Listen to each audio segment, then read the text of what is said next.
Bonjour, aujourd'hui nous allons voir l'ouverture et le service d'une bouteille de vin rafraîchi. Donc bouteille de vin rafraîchi, ça signifie qu'on a une bouteille de vin qui est présentée au client dans un seau avec une certaine quantité de glace et d'eau. La quantité d'eau et la quantité de glaçons, peu de glaçons, puisque on suppose qu'on a des vins qui sont au départ de la cave de jour déjà à la température de service. Donc là j'ai une bouteille de vin blanc, elle est déjà à la bonne température, c'est-à-dire environ 8 à 10 degrés selon les appellations. Donc quelques glaçons. En termes de volume d'eau, on va se contenter de remplir le seau à vin de façon à avoir de l'eau jusqu'à hauteur de l'épaule de la bouteille. L'épaule correspond à cette zone arrondie de la bouteille, d'accord ? Matériel pour ouvrir une bouteille de vin, bien entendu, un couteau sommelier ou limonadier. On a toujours sur notre guéridon une petite assiette à pain qui sert aux déchets, capsules, bouchons. Le seau est toujours posé sur une doublure, en l'occurrence une assiette à entremets avec un papier dentelle pour un souci esthétique. Et puis bien entendu, je rappelle que les vins blancs et vins rosés se servent dans un verre à vin blanc. Donc dans le cas où le client en début de repas commande un vin blanc ou un vin rosé, la première chose que l'on pense à faire avant d'aller chercher la bouteille, c'est de positionner nos verres à vin blanc à la droite du client. La rédaction du bon de commande. Petit rappel, vous êtes tenu de faire apparaître sur votre bon de commande l'intégralité des informations nécessaires à la commercialisation du vin, c'est-à-dire la dénomination. La dénomination, il y a le nom, en fait c'est le nom du vin. Château, quelque chose, domaine, quelque chose, clos, quelque chose, ça c'est le nom du vin. L'appellation, là en l'occurrence aujourd'hui il s'agit d'un Vouvray, vin du Val-de-Loire. Petite particularité sur les Vouvray, ce sont des vins qui n'existent qu'en vin blanc, donc on n'a pas besoin pour cette appellation-là de spécifier la couleur sur le bon de commande, mais sinon sur une appellation type Grave, par exemple, ou Pessac-Léognan, où il existe des rouges et des blancs, vous êtes tenu de préciser sur votre bon de commande la couleur du vin commandé.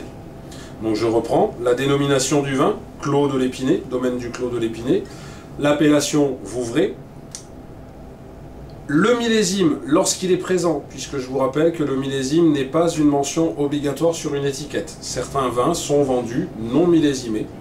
Et dernière particularité sur le Vouvray, je vous ai dit, n'existe qu'en blanc, mais en revanche, plusieurs gammes de vins blancs, des vins blancs secs, des vins blancs demi-secs, et il existe aussi des vins effervescents dans l'appellation Vouvray. Donc sur mon bon de commande, je dois faire apparaître l'intégralité de ces informations pour qu'il n'y ait pas d'erreur dans le cas où j'ai au sein d'une même appellation plusieurs domaines, plusieurs appellations, enfin plusieurs dénominations, ou plusieurs couleurs d'une même appellation.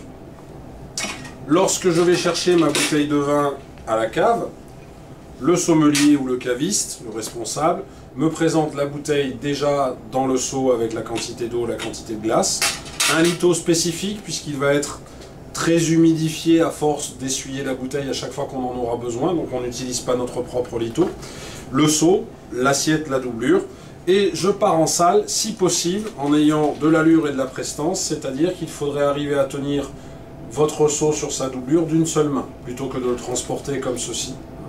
On le transporte comme ça. Petit souci esthétique, petit détail, on a ici deux oreilles au seau, j'ai pour habitude d'en mettre une à gauche, une à droite, et non pas de travers. Et dernier souci esthétique qui se retrouve dans la présentation d'une bouteille de vin rouge qu'on ouvre debout sur le dessous de bouteille, mon étiquette est toujours positionnée vers mes clients. Même s'ils ne la voient pas à l'intérieur du seau, de toute façon, j'ai pour habitude de toujours positionner l'étiquette vers les clients. D'autant que lorsque l'on arrive au guéridon, la première chose qu'il faut faire, c'est présenter la bouteille à la personne qui a commandé. À savoir, on va sortir la bouteille de son seau, on va légèrement l'essuyer pour éviter de mettre de l'eau partout au fur et à mesure de notre déplacement. On va se présenter à la droite du client qui a commandé le vin et on va lui rappeler la dénomination du vin, l'appellation, la couleur si besoin est, le millésime. Donc aujourd'hui, domaine du Clos de l'Épinay, Vouvray, sec, 2008.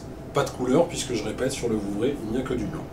Cette opération permet d'entériner l'accord du client, de s'assurer qu'il n'y a pas eu d'erreur lors de la prise de commande. Soit nous avons mal compris, soit le client pensait à un autre produit et au moment où on le lui présente, il s'aperçoit que ce n'est pas ce produit-là.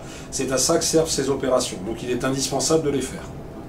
Une fois que c'est fait et que le client vous a donné son accord, vous pouvez revenir sur votre guéridon et repositionner votre bouteille à l'intérieur du seau.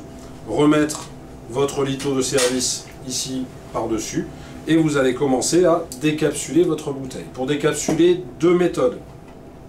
La plus simple consiste à suivre le renflement au niveau du goulot, la bague qu'on a ici, mais par en dessous, pas par au-dessus, toujours en dessous de la bague. D'accord ? La deuxième technique, beaucoup plus primée en examen, consiste à ne pas se servir du guide offert par ce renflement et de couper la capsule par une incision au centre de ce renflement.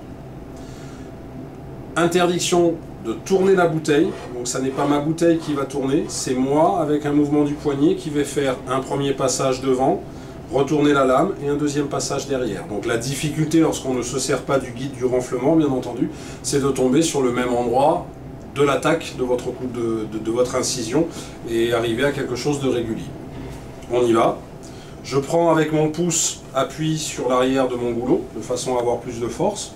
Et je fais, selon la qualité des capsules, 1 à 2 passages, parce qu'on a certaines capsules qui sont en plastique, plutôt fin, donc un seul passage suffit. On a des capsules en aluminium, un seul passage suffit. Et puis il y a des capsules en plomb, donc là parfois 2 passages sont nécessaires. Et d'autres fois vous avez des capsules en plastique renforcées, donc là il est nécessaire d'enlever la première couche de plastique avant de présenter la bouteille au client, pour pouvoir ensuite faire un découpage de capsules net. Je retourne ma lame et je récupère la fin de mon incision sur la première partie de la circonférence. Pareil, 2 passages si besoin est. Je prends mon temps et je termine ici pour dégager ma capsule. La capsule va se positionner dans mon assiette à déchets pour permettre éventuellement à un client de l'observer, de l'analyser, de la regarder, puisqu'on a la capsule congé qui nous donne un certain nombre d'indications quant à qui a fait ce vin. En l'occurrence, ici, il s'agit d'un vin de récoltant, puisqu'on a un R signifié dessus. Le R signifie récoltant. Ça n'est pas la seule indication qu'on trouve sur la capsule congé, mais en tout cas, c'est la première indication. Une fois que j'ai enlevé cette capsule, je prends soin d'essuyer le haut du bouchon. Pourquoi ? Pour la simple et unique raison, c'est que parfois, sur des vins qui ont passé un certain temps en cave, vous avez un dépôt qui va se former, une sorte de couche de moisissure. Ça n'est pas un dépôt, c'est plutôt un voile de moisissure qui pourrait se développer sur le bouchon. Et donc je ne dois pas faire pénétrer ce voile de moisissure à l'intérieur de mon bouchon quand je vais enfoncer ma vrille. Donc je prends l'habitude toujours d'essuyer dans un premier temps. Je repositionne mon étau et maintenant je vais pouvoir sortir mon bouchon. Pour sortir le bouchon, si je suis droitier, mon manche va partir sur ma droite, perpendiculaire à mon bouchon. Je vais simplement viser le centre, lever et appuyer légèrement avec le pouce pour être au centre de mon bouchon. À partir de là, je peux commencer à donner un tout petit peu de pression. Ça y est, ma vrille est plantée, il n'y a plus aucun souci. Je peux rester droit et je vais tourner autant de fois que je pense nécessaire en fonction de ma connaissance des bouchons, puisque certains bouchons sont plutôt courts et d'autres bouchons sont plus longs. Donc là, en l'occurrence, sur ce vin-là, je vais m'arrêter à cette hauteur-là, parce que je connais ce bouchon-là. Et je m'arrête de façon à ce que mon limonadier soit toujours vers moi. Avec mon index, je vais fermer le clapet du limonadier. Avec le pouce, je vais attraper derrière le goulot fermement. Et bien fermé ici, pour bloquer le clapet du limonadier, je vais le lever. Mais quand je lève, mon poignet monte droit vers le ciel. Il ne part pas vers l'avant. C'est lorsque vous partez vers l'avant que vous allez plier, tordre les bouchons, et c'est là bien souvent que le bouchon va casser. Donc pour ne pas le casser, j'insiste sur le fait que mon poignet, regardez, il va monter, mais il va monter vers l'avant, vers le ciel, pardon, pas vers l'avant justement. Vous ne m'avez pas vu partir comme ceci. Au bout d'un moment, vous allez sentir le bouchon qui va relâcher un peu de pression. Vous arrêtez de faire monter celui-ci et vous saisissez le bouchon entre le pouce et l'index, et par un mouvement de rotation très léger, vous allez désengager le bouchon du goulot, sans bruit. On ne doit pas entendre le bruit caractéristique qu'on pourrait parfois entendre à la maison, à savoir le fameux « oh ». Ce bruit-là est interdit en salle, on ne doit pas l'entendre. Nous, lorsqu'on ouvre une bouteille de vin, on entend juste l'air qui va rentrer à l'intérieur de la bouteille. On a juste entendu un léger « c'est tout ce qu'on doit entendre, y compris lorsqu'on ouvre une bouteille de vin effervescent. On ne doit pas entendre le bouchon de vin effervescent, champagne ou autre, qui doit exploser. Pas d'explosion en salle. Première chose que je fais une fois que mon bouchon est sorti, je vais me retourner pour sentir celui-ci. Pour m'assurer que ça ne sent que le vin et que je ne décèle pas un des 2 défauts majeurs qu'on pourrait retrouver à l'ouverture, à savoir la piqûre acétique, l'odeur de vinaigre, ou tout simplement le parfum du bouchon, qui là serait caractéristique du phénomène de bouchonnage des vins. Auquel cas on pourrait se dire ce vin-là n'est pas bon à servir, donc on va aller en chercher une autre. Une fois que je me suis assuré que mon bouchon ne présente aucun problème caractéristique, je peux déposer celui-ci dans mon assiette et comme mon client pouvait à tout loisir observer la capsule, la qualité et les indications qui sont notées sur la capsule congé, il va pouvoir faire de même avec le bouchon, le sentir, analyser la qualité en fonction du type de liège qu'on a, et c'est pour cela que je le lui laisse à disposition. Maintenant, il me reste à faire mon service. Mais avant de faire mon service, je vais à nouveau essuyer mon rouleau, au cas où quelques particules de liège se soient collées sur celui-ci. Et maintenant, je vais sortir ma bouteille et l'essuyer convenablement, beaucoup plus convenablement que tout à l'heure. D'accord ? L'étiquette, toujours visible lorsque je vais réaliser mon service. Le litho dans ma main droite, que je vais replier comme ceci.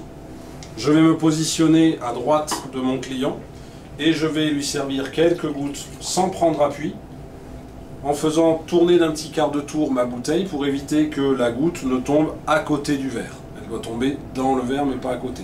En plus de ça, lorsque je finis mon petit quart de tour, je viens essuyer rapidement celle-ci. Le client goûte le vin, me donne son accord. Je peux donc servir le reste de la table en respectant la préséance, à savoir les dames d'abord et je termine par les messieurs. Dans le cas où c'est une dame qui a commandé et une dame qui a donc goûté le vin, je vais servir toutes les dames et terminer par celle-ci avant de servir les messieurs. En termes de quantité servie, sur un vin blanc, on va servir environ 12 centilitres. Petit quart de tour, j'essuie. Ça correspond à cette quantité-là dans nos verres. Lorsque le service est terminé, bien entendu, je remets ma bouteille à l'intérieur de son seau. Je remets mon litho par-dessus le seau. Et je positionne mon seau à un endroit du guéridon où il ne me gênera pas éventuellement si j'ai d'autres réalisations à faire sur mon guéridon. Dans le cas où j'ai une préparation qui nécessite beaucoup plus de place, mon ensemble doublure seau ira soit sur la console, soit éventuellement, mais c'est vraiment une éventualité, sur l'étagère inférieure du guéridon, ou tout simplement sur la table des clients si j'ai la place aussi, du moins durant le temps où j'aurai besoin de l'espace du guéridon. Dès que j'aurai terminé mon découpage, par exemple, découpage d'une côte de bœuf et service, je débarrasserai mon plan de travail de la planche à découper, des plaques à accumulation et de tout ce qui m'aura été nécessaire pour le découpage, et je remettrai mon ensemble sur mon guéridon pour la durée du service.